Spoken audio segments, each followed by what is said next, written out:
متحدہ قومی موومنٹ کے رہنما فاروق ستار نے کہا کہ 15 سال میں شہری سندھ کی 5 لاکھ نوکریوں کا کوٹا مارا گیا۔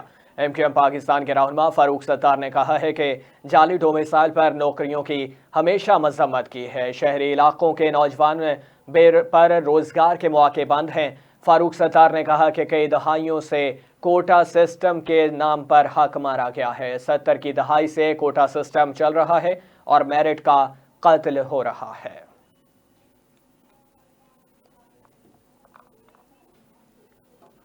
اور تقریباً ان کی تعداد دونوں کی ملا کے 3,97,000 یعنی 4 لاکھ بچے ایوریج سمجھ لیں کہ 2,90,000 میں اگر بیٹھتے ہیں ایوریج، اور 2 لاکھ اگر امتحان میں بیٹھتے ہیں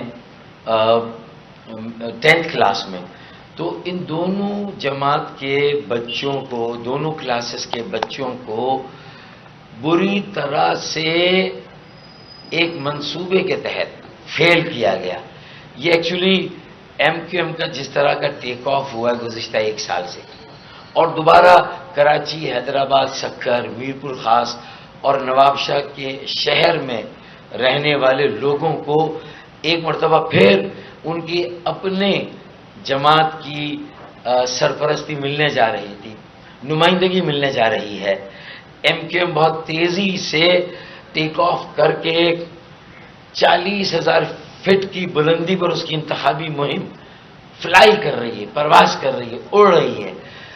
اس کو یہ ایک سٹارم ہٹ کر رہا ہے تاکہ ہماری توجہ ہم اپنے بچوں کے مستقبل سے کیسے غافل ہو سکتے ہیں۔ انتخابی مہم اپنی جگہ، ہم نے انتخابی مہم کو ایک طرف رکھا اور ہم نے کہا یہ مسئلہ ہمارے بچوں کے مستقبل کا ہے، جو والدین اس وقت ذہنی اذیت اور کرب کا شکار ہیں۔ تو 4 لاکھ بچوں میں سے جو بچے پاس ہوئے ہیں وہ 50 یا 55% ہے۔